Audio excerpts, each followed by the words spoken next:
Assalamualaikum warahmatullahi wabarakatuh. Perkenalkan, nama saya Andini Dwi Zahrani dengan NIM B0521013. Assalamualaikum warahmatullahi wabarakatuh. Nama saya Fazar Nur Auliati Zahra dengan NIM B0521036. Di sini saya bersama rekan saya, Fazar Nur Auliati Zahra, akan membahas tentang hukum hadiah voucher belanja yang diberikan oleh Bank Syariah. Video ini dibuat untuk memenuhi syarat ujian akhir semester mata kuliah pengantar ekonomi syariah yang diampu oleh Profesor Dr. Haji Istadianta, MS. Selamat menyaksikan. Pada kesempatan kali ini, saya dan rekan saya akan membahas suatu hukum hadiah voucher belanja dari Bank Syariah. Nah, voucher dan sejenisnya yang tidak dikategorikan sebagai uang itu boleh diberikan sebagai hadiah dalam produk-produk berbasis mudharabah, seperti tabungan dan giro mudharabah. Nah, hal ini merujuk kepada penjelasan sebagai berikut.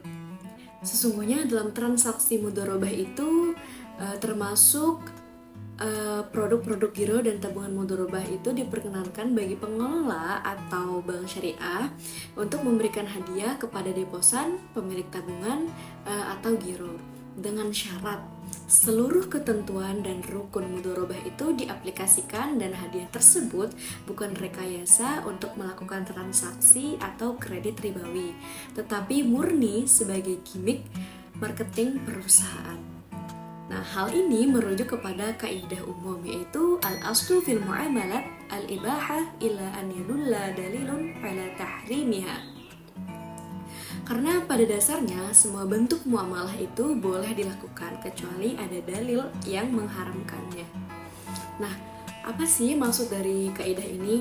Maksud dari kaidah ini adalah bahwa dalam setiap muamalah dan transaksi pada dasarnya itu boleh seperti jual beli, nyewa menyewa, gadai, kerjasama atau mudharabah dan musyarakah, perwakilan dan lain-lain, kecuali yang tegas-tegas diharapkan seperti mengakibatkan kemudaratan judi dan riba. Sesuai perkembangannya, hadiah tidak lagi dimaknai sebagai pemberian sukarela. Akan tetapi, hadiah merupakan bagian dari upaya suatu lembaga atau perusahaan untuk melakukan promosi dan bentuk daya tariknya terhadap masyarakat. Nah, serupa dengan hal tersebut, pemberian hadiah voucher pada program tabungan mudharabah itu telah diatur dalam Fatwa DSN nomor 100/DSN strip MUI _12/2015 tentang pedoman transaksi voucher multi manfaat syariah. Bahwa voucher multi manfaat syariah itu adalah voucher komersial yang ditawarkan kepada konsumen memberikan manfaat berupa diskon atas produk halal untuk kebutuhan sehari-hari, di mana diskon ini adalah pengurangan harga jual suatu produk atas kerjasama penerbit voucher dengan pihak lain. Nah, ketentuan hukumnya pun tidak mengharamkannya, melainkan membolehkan pemberian hadiah voucher dengan berpedoman pada ketentuan-ketentuan yang ada pada fatwa. Di dalam Fatwa Dewan Syariah Nasional nomor 100/DSN strip MUI _strip 12/2015 tentang pedoman transaksi voucher multi manfaat syariah ditetapkan ketentuan sebagai berikut.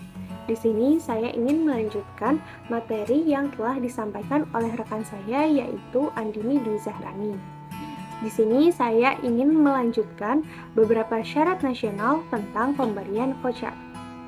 Selanjutnya yaitu syarat penjual. Yang pertama, telah memiliki atau mempunyai kewenangan untuk menjual objek akad atau manfaat voucher. Yang kedua, telah memiliki kemampuan dan sarana pendukung teknis untuk merealisasikan pelaksanaan manfaat voucher.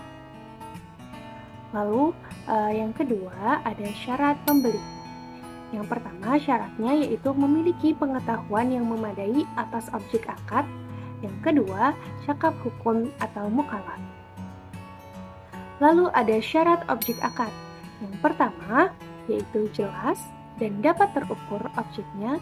Lalu yang kedua, halal dan thayyib. Dan yang ketiga, dapat diserah terimakan pada saat akad atau pada saat disepakati.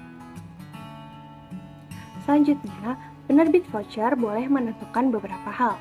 Yang pertama itu ada batas waktu pemanfaatan voucher, dan yang kedua yaitu syarat-syarat atau ketentuan yang terkait dengan manfaat voucher untuk memperoleh bagi hasil tabungan investasi jangka panjang dan juga bonus yang berupa hadiah. Lalu ada poin selanjutnya, tambahan manfaat berupa tabungan investasi jangka panjang yang dilakukan berdasarkan akad hibah atau pemberian yang dijanjikan oleh penerbit voucher kepada konsumen. Tabungan investasi jangka panjang harus memenuhi ketentuan sebagai berikut. Nah, yang pertama yaitu ditempatkan pada bank syariah dan dapat diakses oleh konsumen. Lalu yang kedua, pihak penerbit voucher dan pihak bank harus menjamin keamanan dana investasi konsumen yang ada di rekening bank. Poin terakhir yaitu ada tambahan manfaat berupa bonus dalam bentuk hadiah yang dilakukan berdasarkan akad hibah dan harus memenuhi kriteria sebagai berikut. Yang pertama, hadiah harus bersumber dari pihak ketiga atau sponsor, bukan bersumber dari penerbit ataupun penjual voucher. Nah, syarat yang kedua yaitu hadiah dapat berupa barang yang aman atau terproteksi secara operasional dan juga teknologi yang pemanfaatannya tidak bertentangan dengan syariah serta tidak menimbulkan ighra. Nah, apa itu ighra? Ighra yaitu daya tarik luar biasa yang menyebabkan orang lalai terhadap kewajibannya demi melakukan hal-hal atau transaksi dalam rangka memperoleh suatu hadiah.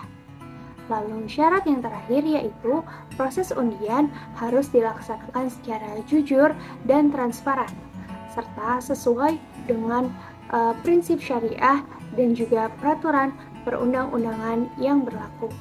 Baik, kesimpulannya adalah pemberian hadiah voucher yang ditawarkan kepada konsumen yang memberikan manfaat berupa diskon atas produk halal untuk kebutuhan sehari-hari, di mana diskon ini adalah pengurangan harga jual suatu produk atas kerjasama penerbit voucher dengan pihak lain. Nah, ketentuan hukumnya pun tidak mengharamkan, melainkan memperbolehkan pemberian hadiah tersebut atau hadiah voucher dengan berpedoman pada ketentuan-ketentuan yang ada pada fatwa. Jadi kesimpulannya boleh dalam pemberian voucher tersebut.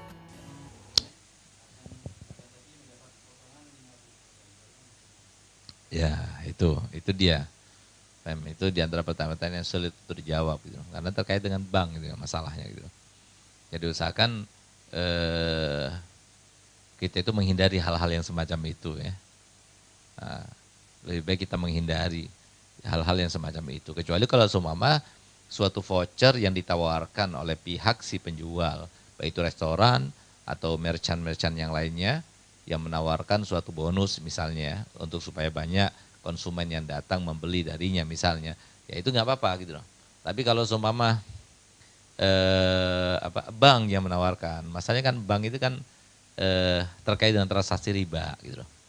Bisa jadi bonus yang diberikan olehnya, walaupun itu untuk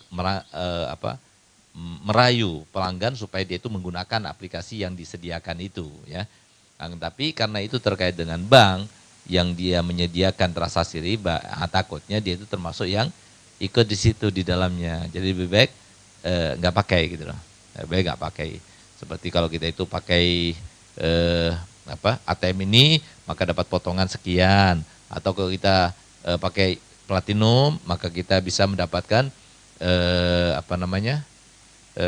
layanan di airport, masuk lounge dalam keadaan gratis misalnya, dan sebagainya. Itu lebih baik nggak dipakai, nggak digunakan. Ya. Nah, kalau digunakan gimana? Kalau digunakan syubhat paling tidak gitu. Dan karena nggak jelas uangnya dari mana, takutnya itu termasuk dari riba. Nah, jadi lebih baik nggak usah digunakan. Ya. Jadi seperti itu. Tapi kalau seumpama dari pihak pihak restoran sendiri yang membuatnya, misalnya dia itu membuat kartu member ya, kartu member, sehingga dengan kartu member itu maka diberikan potongan harga setiap kali datang misalnya. Nah, itu kalau ditawarkan oleh si pemilik toko dan sebagainya, kalau seumpama dia itu pembeliannya sekian, maka dia itu bisa menjadi member. Sehingga kalau sudah menjadi member, maka dia itu akan mendapatkan potongan misalnya. Ini enggak apa-apa. Itu kan dari satu pihak saja. Dan itu tawaran untuk supaya banyak konsumennya. Jadi masalah gitu. Nah, jadi kalau sudah terkait dengan judi ya, atau dengan riba dan sebagainya, itu kalau terkait dengan orang lain ya, kemudian haknya orang lain bisa diambil di situ. Nah, jadi misalnya apa? Kita kumpulkan uang. Ya, nanti uang itu setelah kumpul dijadikan diiming-imingi untuk diberikan hadiah kepada salah satu daripada mereka yang mengumpulkan uang. Nah, itu termasuk judi. Nah, tapi kalau nggak ada unsur seperti itu, hanya satu pihak saja menyediakan voucher itu, atau menyediakan jasa itu, atau menyediakan layanan itu, nggak jadi masalah. Nah, dan itu tujuannya kan untuk menarik pelanggan supaya mereka itu mau menjadi konsumen tetap, ya, atau konsumennya selalu istiqomah dan sebagainya. Gitu. Itu diantara trik dalam bisnis. Gitu. Nah, itu nggak ada kaitan dengan riba yang semacam itu. Ya. Semua materi yang kami sampaikan di dalam video ini dapat dipertanggungjawabkan kebenarannya. Sumbernya kami cantumkan di sini. Demikian materi yang dapat kami sampaikan. Kurang lebihnya mohon maaf. Wassalamualaikum warahmatullahi wabarakatuh.